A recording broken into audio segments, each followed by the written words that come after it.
What's up, heathens? How y'all doing? Today, we are going to be taking a look at a debate between Rose and Mark Drysdale, but I have a friend here, as you can tell, to sort of step through some of the topics that we're going to be going over today. So, almost doctor, do you want to tell us, who you are, where you live at here on YouTube, and everything like that? All right, thanks, G. Yeah, so I'm a new channel, very small one, still trying to grow, and I tackle science topics and try and put an interesting twist to it. So if you want to learn how submarines fly, or if they fly, that's the whole point of that video, or whether you want to, or did you want to learn that seals could dance, or how to steal cows with a laser, that is what I try and address. And being a physicist is why I'm here today. So as the name of the channel suggests, I'm almost a doctor, or at least trying to be a doctor of sorts. So let's see how it goes.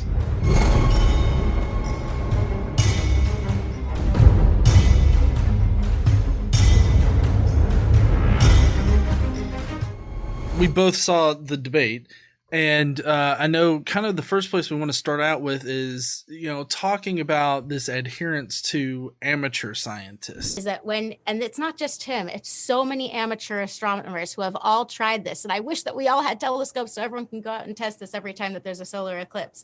It's not real. And I would really encourage you to look at real life observations from real amateur astronomers like Crow. All I know is that there are lights in the sky. A lot of times, to me, when there are so many amazing amateur astronomers out there, and that stuff does look like a sphere, but I'm going to advise you that you look, or you got to contact me, because this information is just not findable on Google anymore. I feel so bad for people that didn't get into this if they're not zooming in on the car. I haven't seen any amateur footage of someone zooming in with a telescope on the car from the surface. Well, I would like to know what they think of me being able to see too far. How would you respond? I really want to know what these amateur scientists are doing out there. The people that are getting different results than me, I want to know your results when you take out high optics equipment and you zoom in on things that defy your specific model, where you're seeing things hundreds and hundreds of when they should be hidden by hundreds of miles. And if you are a true scientist, then you need to accept the fact that refraction doesn't work the way that you guys are using it to explain. Light doesn't bend in a curve like that. And what are your thoughts on that? Yeah, that was one of the things I noticed. There was a couple of things I noticed. First up, one, Rose was very, very friendly, which was refreshing, because a lot of the time those debates don't stay so civil. And the other one was, every time she referred to experiments that you could do or someone else would do, or that she'd noticed someone do, it was always asking for or talking about amateur scientists. There was no mention of the professionals. There was no mention of people who've maybe studied it for a long time, who are experts, even if they don't have a degree. It was always, oh, but I want to see amateur scientists do it. And first thought was, that's a bit weird, because what about the professionals? But as the debate went on, it became very clear that there was a big distrust for the authority, or authorities in general, just any authority. And that I think underpinned quite a lot of her points. It was, I'm not sure what's going on, but I don't trust the authorities have told us that's wrong, but I don't really know what's going on. And that did come up a lot. Yeah, and they always want to rely on things that they can do themselves, but the problem is that with a lot of, like, I guess, scientific observations and experiments, you need to have at least some level of, like, authority, I guess you could say, or at least experience in doing it. Otherwise, you don't know if you're getting, like, results that are really representative of what you're trying to measure. Yeah, and often you might actually get the correct results, but the interpretation may not be correct either. There might be errors in logic, errors in measurement, all sorts of things. But I found it really weird because, yeah, it was always, I want to see an amateur astronomer take this measurement. I think she mentioned that for the eclipses with the moon, which we might get into. And I was thinking, but what about the professionals who've got the giant telescopes? When I say professionals, I refer to the actual astronomers working from proper observatories. I've managed to visit a few in New South Wales, where I am, that are very, very big and powerful, and they have to be in the middle of nowhere. So we long drive out there, but I've seen the number of radio telescopes and some of the light observatories. And the telescopes they've got are bigger than anything any amateur would get. They'll pick up more. They've got massive supercomputers to control all the information coming in. They can do so much more. But the thing is, you can go and see them. Yes, they're not easy to get to, but you can go see them. They're going to do a lot better than anything you or I will ever be able to purchase. Right. Yeah, that's a really good point to bring up, because a lot of times I don't think that they really take into account like how sensitive the equipment is, how expensive the equipment is, or really what it takes to even do whatever they're wanting to do. One good example that I'm actually going to be covering here soon is like radioactive decay.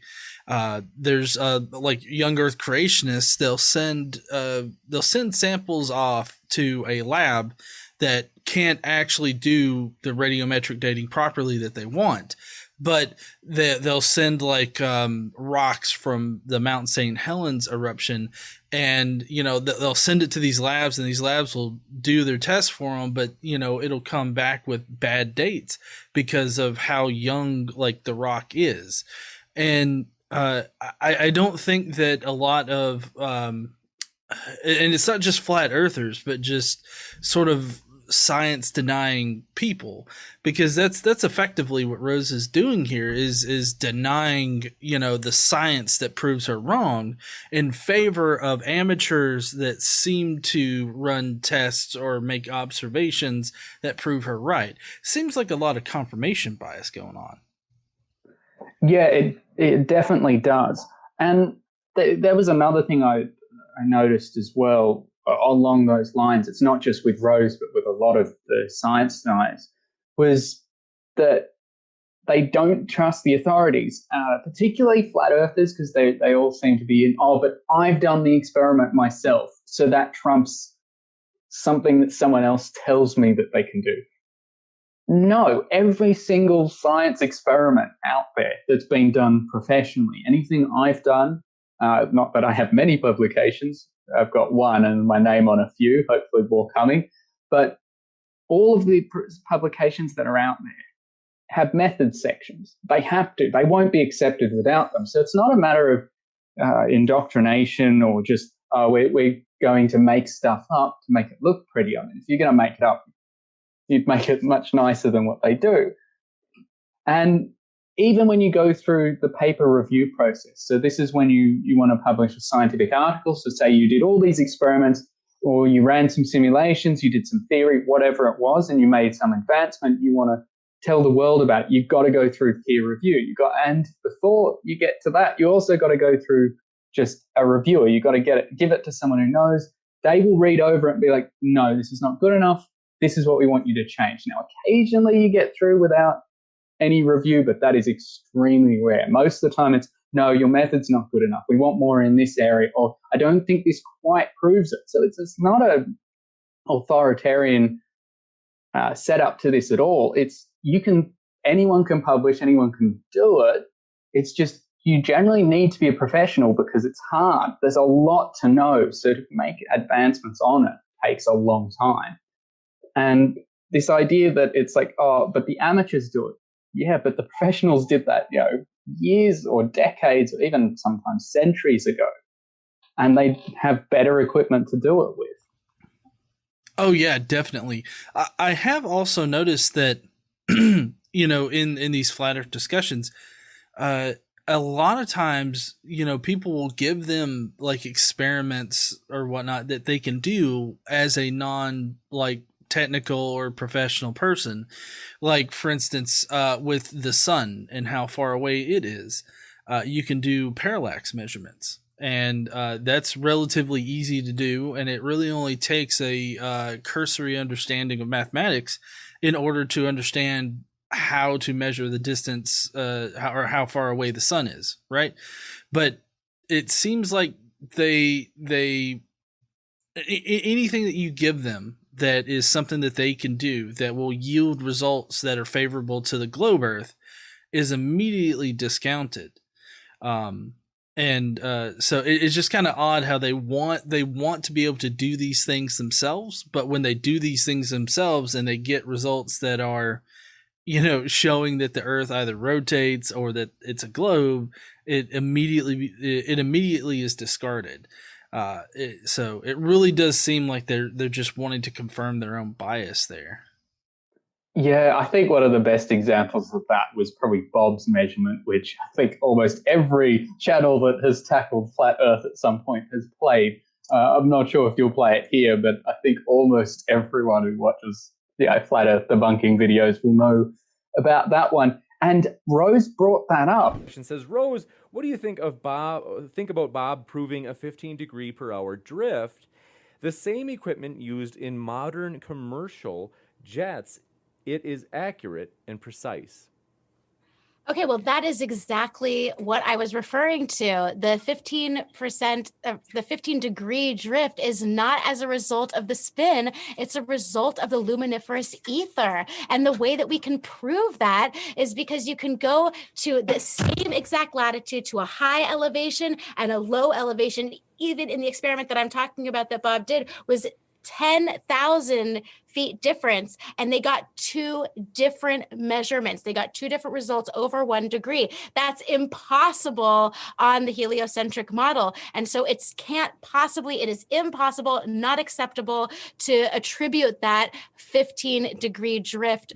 Yeah, it didn't show what they wanted, so there was an excuse. She came up with the idea of the luminiferous ether is in a vortex and doing everything that would happen if this was actually a gyroscope on a globe. But no, it couldn't be on a globe. So I kind of understand why. When you've invested so much of your life into it, when you've gone public, I mean, that's what the actual stats say. The studies show that once you go public with an ideology, you are far less likely to change it. Not impossible, people can, but yeah, once you invest a lot of energy, it doesn't feel very good to be wrong. You don't want to be wrong, you want to be right. So I can kind of understand that a bit. With flat Earth, maybe less, because it's like, okay, there isn't really anything. Well, there isn't anything that shows the Earth is flat. Everything will show it's round if you're doing the experiment right, or the experiment is actually suitable. But yeah, I think there has to be a bit of that. There has to be that kind of denial. And again, that goes back to that professional thing. I would really be interested to hear a flat earther's opinion on me, because I'm a physicist. I work as a physicist.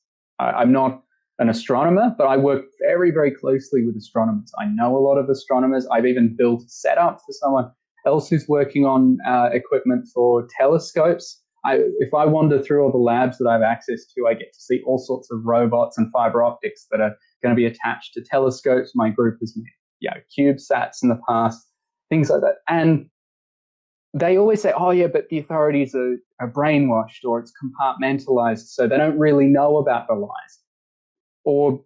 And then they go on and talk about their own personal experiments. I can do this, which is what we've mentioned a couple of times now. I cannot tell you a degree that asks, or other than science and engineering degrees, if you consider them, they are separate, but science and engineering, I don't know any degree that will get you to do more of your own experiments. There are some weeks where I would spend more than 4 times longer in the lab than I would in a lecture theatre doing my own experiments. So I often work with lasers. I've made a couple of nice videos on lasers. And I've built lasers. I've made them. I've played with them. I've used them. One of my favorite videos to make was the optical tweezers video. I built that setup, and the thing is, all of the knowledge there you could apply to other fields. So Michelson-Morley, I haven't actually run that experiment, but I've seen it run, and that's the other thing I want to get their opinion, whether you actually have to run the experiment or being there and watching someone run it, whether that counts. But I've seen people run it, and it doesn't show what they say. So there's all the professionals, they spent so long trying to learn their craft, not by just being brainwashed. No scientist is ever taught, like, here's the textbook, learn it. It's, here's the textbook, here are the equations. Now I'm going to get you to do that exam. I want you to prove those equations work. I want you to do it. And then I want you to go spend years in a lab also verifying that these things work. So it's... Well, one of the things that Rose brought up was the idea that the scientific community stifles creativity. Heads together and try and figure out, okay, we know we've been lied to. We know there are these major problems with the heliocentric model. If we put our heads together and get creative and open our minds to different possibilities, there are other ways to explain the observations that we do make. And that's why I want to get into the whole idea of spinning with you as well, if you want to get into that. But I am going to look into how science explains how we know what Saturn's made of and what. Yeah, there's a lot of that. I'm going to take the position that I don't accept what I am told by these authority figures. I'm somewhat of an anarchist. I'm somewhat of a rebel. Maybe I'm setting myself back thousands of years trying to figure it out all on my own. And I think that's hard work. And like I said, I hope in my lifetime I could learn more. But I have so much high hopes for humanity. And I'm wondering what you think about that. Obviously, I can see your head shaking from here.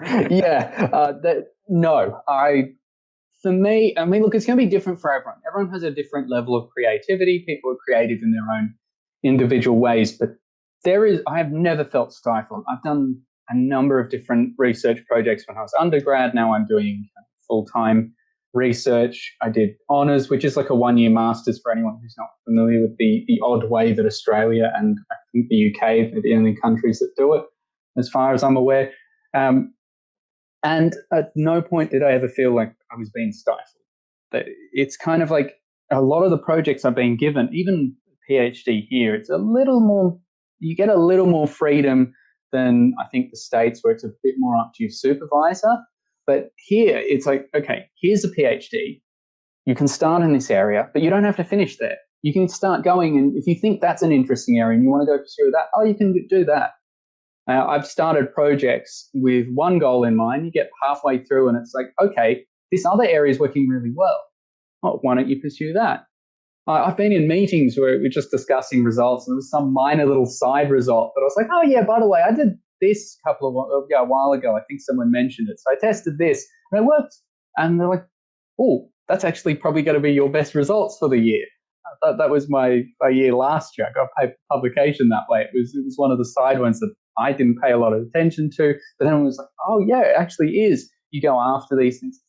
You can do so many different things, and I could go into any area if I'd pursued that course. There was no stifling. And for creativity or the imagination, I think some of my favorite moments are when I'm watching like astronomy documentaries and they're talking about the universe. It's just the amazement, the awe. Always so awestruck when I'm watching some of those. I think that's the kind of my equivalent of going to church. Well, so I got the feeling during the debate that Rose was sort of convoluting the stifling of creativity in science with like rejecting bad ideas. And because I mean, she obviously flat Earth is not going to be taken seriously in the scientific community. And especially when she brought up a few particular things like about the eclipses, it seems like, those things being, I guess, not necessarily laughed at in science, but not taken seriously, to frame that as stifling creativity, I think is a really, really disingenuous, because I mean, you could bring that up if you wanted to. You're just going to be like wrong and being wrong, and being proven wrong, is not stifling any kind of creativity. I find that those that try to think outside of the box, at least in science, you sometimes will make the biggest discoveries and the biggest finds. And so I think that outside of the box type of thinking is very much needed in the scientific community and wanted. Yeah, I definitely agree. And I guess part of it, as you were mentioning, the being wrong or being told you're wrong is not the same as stifling creativity. Yeah, a lot of the time the scientists, the academic community, just, the professionals, to put a kind of umbrella term over it, have done a lot of these experiments or have thought about these things a long time ago. Or it was, we've gone decades beyond what, or in the case of flat Earth, hundreds of years beyond what they're doing, what they're saying. So when it's dismissed almost out of hand, it's not because, oh, we're stifling creativity, or we don't want to hear that, or it goes against, some mantra. It's, no, we thought about this. We've addressed this. It's been done.